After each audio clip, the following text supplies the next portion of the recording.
eleito e apóstolo. Ele está dizendo assim, olha, quem está escrevendo aqui é um apóstolo. É qualquer um que está escrevendo aqui? Não, sou eu, Pedro, a rocha, o apóstolo escolhido. Passa 4 pagininhas, vamos no 2 Pedro.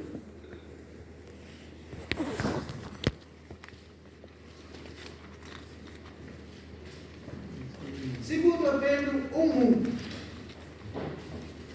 Como é que começa? 2 Pedro 1 começa assim: Simão Pedro, servo e apóstolo de... Ele se põe no lugar dele. Porque agora não é Pedro apóstolo, agora é Simão Pedro, servo e apóstolo. Na primeira carta ele escreve aos irmãos, ele escreve uma carta dura, a gente vai ler uma carta dura agora. Mas depois ele também recebe uma dura palavra dos seus procedimentos. E aí ele lembra que ele não é Pedro apóstolo, ele é só Simão servo. E aí ele escreve a segunda carta com uma humildade, irmãos. Uma humildade. Então o próprio apóstolo está nos mostrando que ele também cresceu na graça, cresceu no conhecimento. Se ele achava que ele era alguma coisa, agora ele vê que ele não é nada, que ele é só Simão, um servo do Senhor. Porque era muito bom ser reconhecido por todos como a rocha. Tu és Pedro, tu és a rocha. E ele escreve assim: Pedro, apóstolo de Cristo aos eleitos de Deus, peregrinos, dispersos no Ponto, na Galícia, na Capadócia, na província da Ásia e na Tibitínia.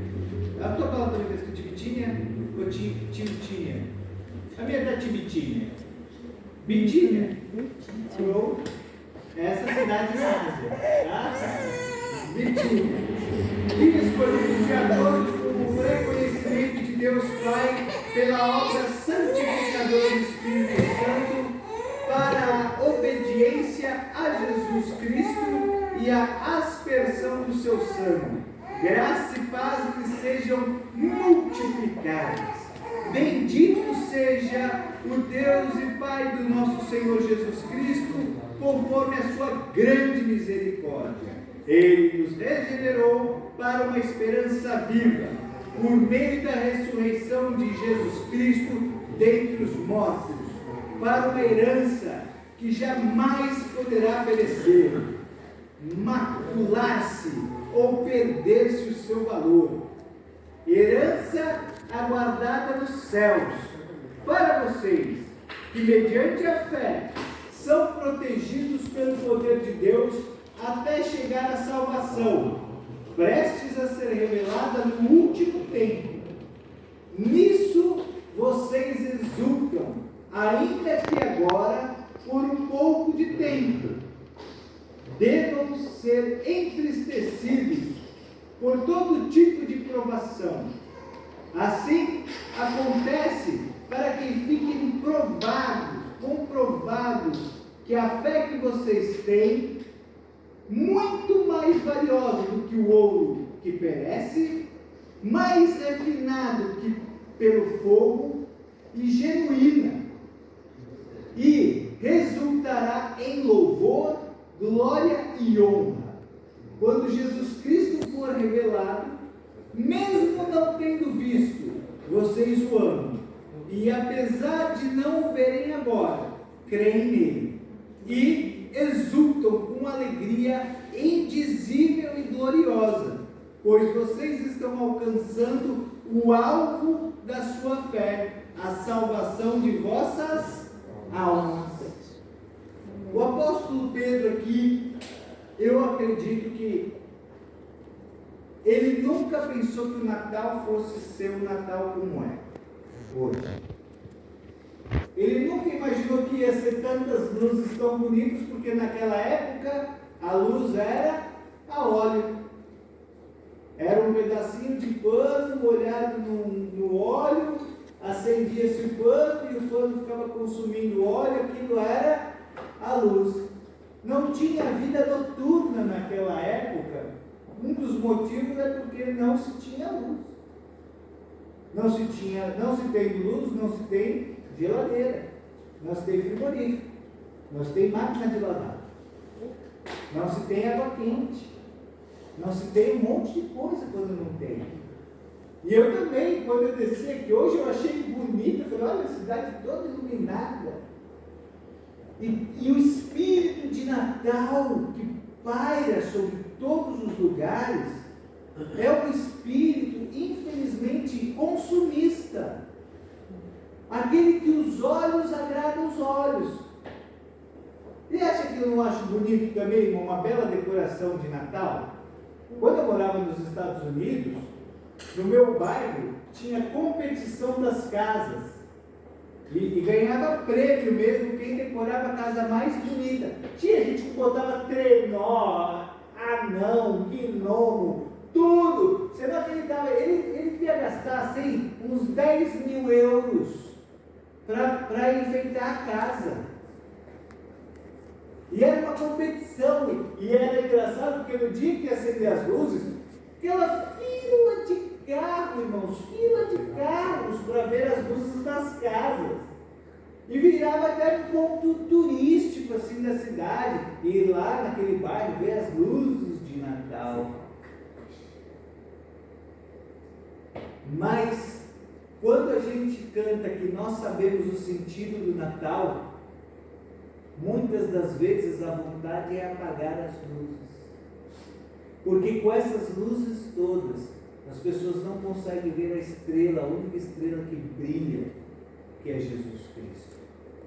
Porque são tantas luzes que acendem, que chegam a apagar a verdadeira luz que é Jesus Cristo.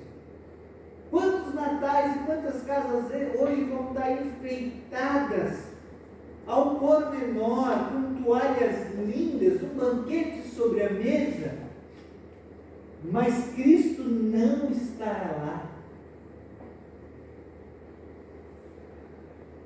E por outro lado, quantas casas que vão padecer necessidade e que vão ter um Natal talvez sem uma boa comida. Quem é esse Natal que se vive aí fora? Não é o Natal que a Bíblia nos diz, a esperança viva. Nós recebemos uma herança, irmãos. O apóstolo está dizendo assim, olha, cuidado porque vocês receberam uma herança. O que é receber uma herança, irmãos? Quando você diz assim, o cara recebeu uma herança, você já imagina o quê? Um grande número em dinheiro. Uma casa, recebeu alguns mil. Ele recebeu o quê? Qual é a herança que a palavra de Deus diz que nós recebemos? Nós recebemos uma herança.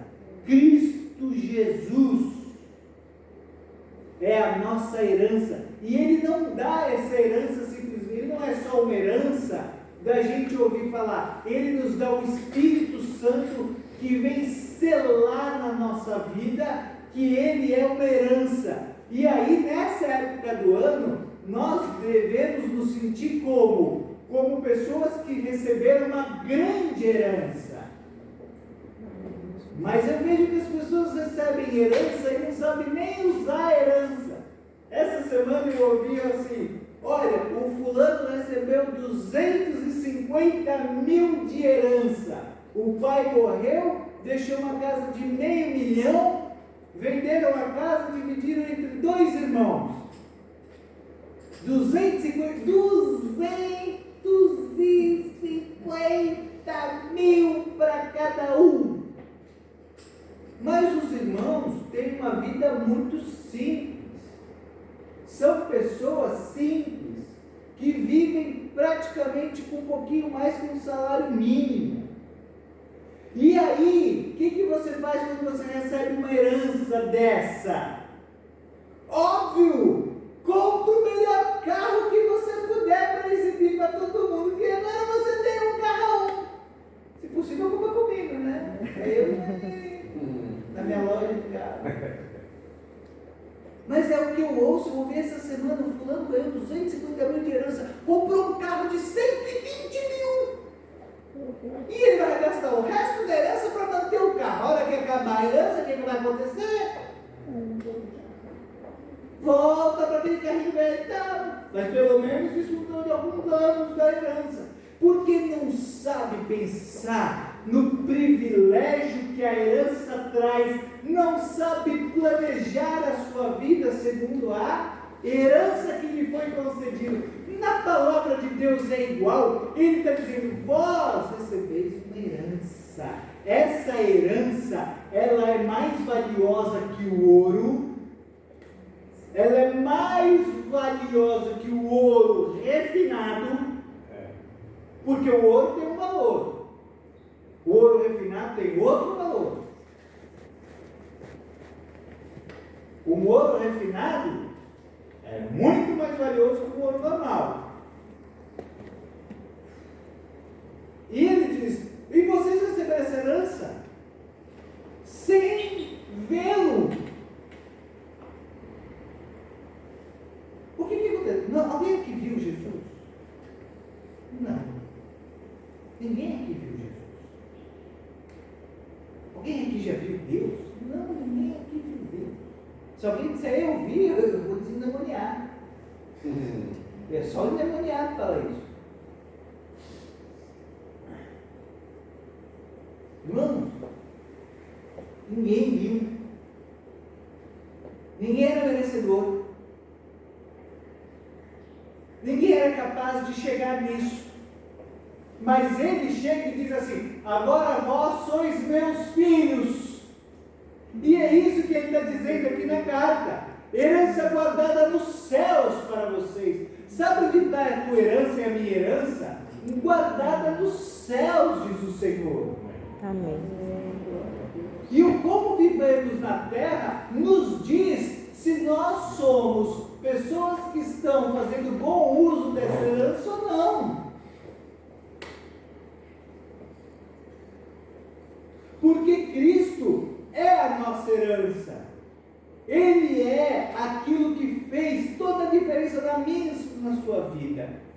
A palavra diz: herança guardada nos céus para vocês, que mediante a fé são protegidos pelo poder de Deus até chegar à salvação prestes a ser revelada.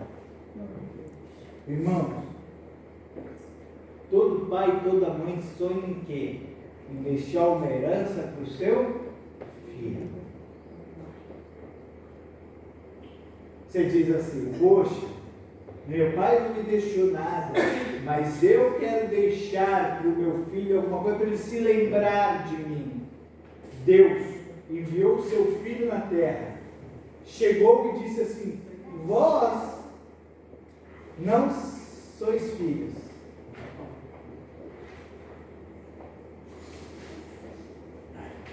Para vocês entenderem, eu tenho um amigo do Brasil muito, para ficar bem claro, muito rico. As próximas 4 gerações dele não precisam trabalhar.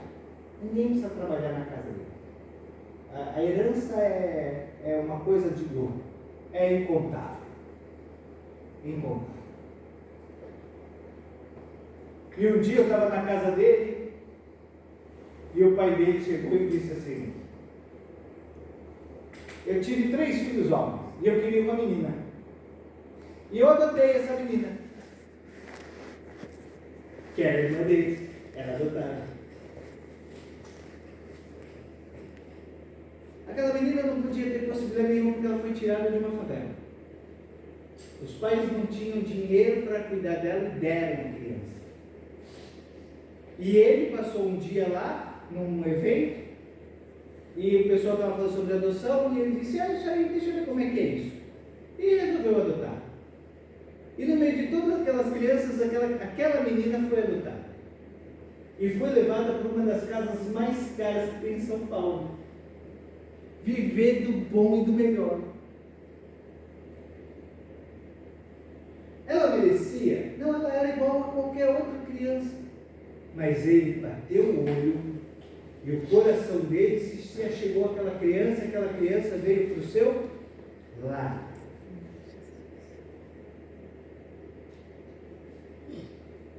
Quando ele me contou isso, eu senti exatamente a mesma coisa que Deus fez comigo. Eu era um perdido, mais um maluco lá fora, que só queria saber de trabalhar, ganhar dinheiro e viver a vida, sem propósito nenhum. Mas um dia, o Senhor veio através do Espírito Santo e olhou para mim e disse: queres ser adotado? Eu te adoto. E agora quem é meu pai?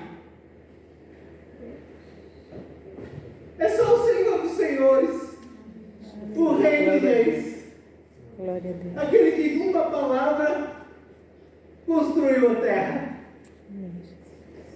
Aquele que tem todo o poder para tudo, que me vê na minha fraqueza, na minha mediocridade, e diz: olha, mas você é o filho fraco, você é isso, o filho fraco, o filho doente,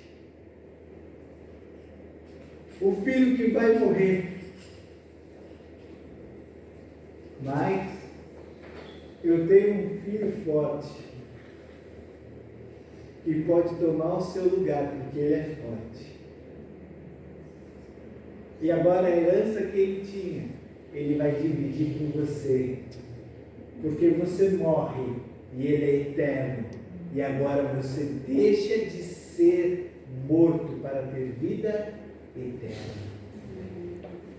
Deus divide sua herança conosco. O sentido do Natal tem que mudar para nós, irmãos. O sentido do Natal tem que ser profundo. Ele tem que ser realista. Ele não é o que a gente come, o que a gente bebe, apesar de ser muito bom ter um peru sobre a mesa. Mas o Natal não é isso. E nós estamos, esse mês, vamos ter palavras dirigidas sobre Natal. Porque nós precisamos viver esse Natal como herança guardada dos céus para nós. Mas isso é para os que têm fé. E ele diz, versículo 6, nisso vocês exultem agora, nisso vocês celebrem agora. Porque a gente muitas vezes celebra pelo que a gente tem na mesa, pelo que a gente tem aqui, e não por aquele que está aqui. Cristo Jesus, nisso vocês exultem, façam festa. Olha, e ele continua dizendo, por um pouco de tempo, devam ser entristecidos por todo tipo de provação. Deus sabe que a gente vai ter provação na terra. Deus sabe que vai ter momento que a gente vai dizer, Elohim, Elohim, lama sabachthani. Deus meu, por que você me desamparou? Quem nunca se sentiu desamparado por Deus? Eu já me senti desamparado por Deus. Eu já tive uma provação na minha vida que eu senti que Deus estava tão longe de mim, um buraco entre eu e Deus tão grande, que a minha alma ficou meses quebrada, em frangalhos, irmão. Vivia eu e a mulher em frangalhos. E aí Deus, na sua infinita misericórdia, vai nos reconstruindo, vai nos trazendo à memória aquilo que traz esperança. Porque nessa vida nós teremos aflições. Mas Cristo é o nosso bom ânimo.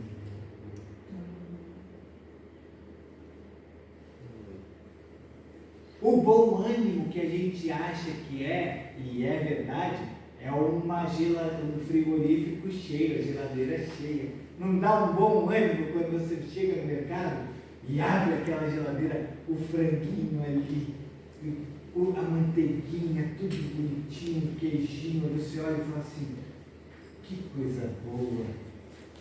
Não dá um bom ânimo na vida, você fala, oh, que coisa boa. Ou quando você vai e compra uma roupinha nova e diz, olha, que coisinha legal. Isso tudo dá bom ânimo. Mas isso tudo é passageiro.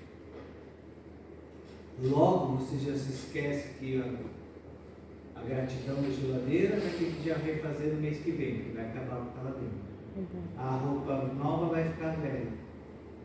E você vai precisar ficar o quê? Comprando coisas a vida inteira. Mas uma coisa, irmãos, que ele está dizendo assim, vocês podem até ficar entristecidos por um tempo e vai ter provação, porque assim acontece com todos aqueles que estão na fé em Cristo Jesus. Assim acontece para que fique comprovada que a fé que vocês têm é mais valiosa do que o ouro. No seminário, quando eu estava fazendo seminário, um pastor diz assim, quer saber se você é de Cristo e é convertido? Eu, claro que eu quero. Foge de Cristo. Foge dele. Se você conseguir viver longe dele, você não é convertido. Mas se você for convertido, você não consegue fugir dele. Provar isso, irmão, é maravilhoso. Porque quando você está com a tua alma em frangalhos, com o teu coração destruído, sabe o que acontece? A graça de Deus vem, porque já não é pela tua força. E ele vem e ele começa a reconstruir, igual o muro que ele fez. Por que ele fez o muro, a reconstrução do muro? Para o povo ver, irmãos. A palavra é muito maior do que a gente imagina. Deus não precisava de um muro físico para proteger o seu povo, mas o povo precisava ver que a fé é construída tijolo por tijolo. Amém, Jesus. E aí Deus vem construindo tijolinho por tijolinho na nossa vida. Amém. Tijolinho por tijolinho. E quando você vê, a tua fé está de novo restaurada. O teu coração está de novo em júbilo. Só que dessa vez, irmãos, está mais puro do que era. Amém. Glória a Deus. Porque o ouro é provado pelo fogo. E aí, você pode falar como o apóstolo Paulo. Porque foi provado, mas guardou a fé. E você só vai guardar a fé. Por quê? Quando você entender que a tua fé é a tua herança. O dinheiro se põe no banco por medo do ladrão vir roubar. E se você tiver um dinheiro em casa, você vai deixar na frente de todo mundo ou você vai querer esconder? Porque a herança é guardada, irmãos, como algo precioso. Por isso que quando as pessoas saem muito fácil da igreja, eu saí, eu não sei o que, o pastor, eu começo a olhar, irmãos, e eu começo a ver honestamente nessas pessoas que têm esse comportamento, uma coisa muito clara, elas não entenderam o que elas ganharam.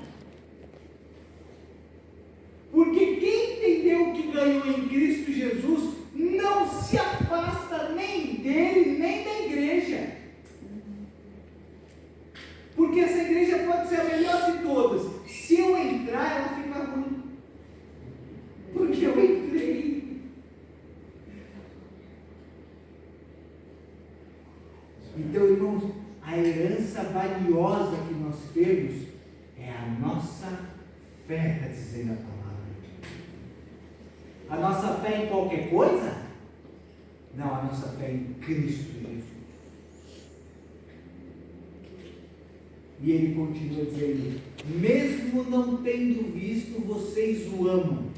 E apesar de não o verem agora, creem nele. Exultem com alegria indizível e gloriosa, pois vocês estão alcançando o alvo da vossa fé, a salvação das vossas almas. Amém, Jesus. Irmãos, você Glória pode a Deus. falar, contar grandes coisas que o homem faz. Grandes coisas que o homem faz. Tem muita gente buscando nome grande. Infelizmente, até dentro das igrejas, tem gente que não quer fazer o nome de Jesus grande, quer fazer o seu nome. Tem gente que cabe até o ridículo de botar a cara dele na igreja, como se fosse assim: venha para a minha igreja. A foto do homem que vai para o pó, venha para a igreja do apóstolo tal. É a foto dele assim. Irmãos, que a gente suma e que Cristo apareça. Amém. Amém, Jesus. Porque nós estamos alcançando algo que nós não podíamos ter. Deus olhou para mim e para você e disse assim: vocês estão mortos pelos vossos pecados e não são filhos, mas através de Cristo, pela fé, vos deu o privilégio de ser considerado filho de Deus e agora co-herdeiros com Cristo Jesus. Amém. Co-herdeiros de Cristo Jesus. Não basta apenas, Deus não basta só nos salvar, irmãos. Ele ainda dá mais. Ele agora te chama de filho. E você tem o privilégio de chamá-lo de Pai. E a Bíblia diz ainda: Abba, Pai. Que privilégio, irmãos. Nós vamos ceiar agora.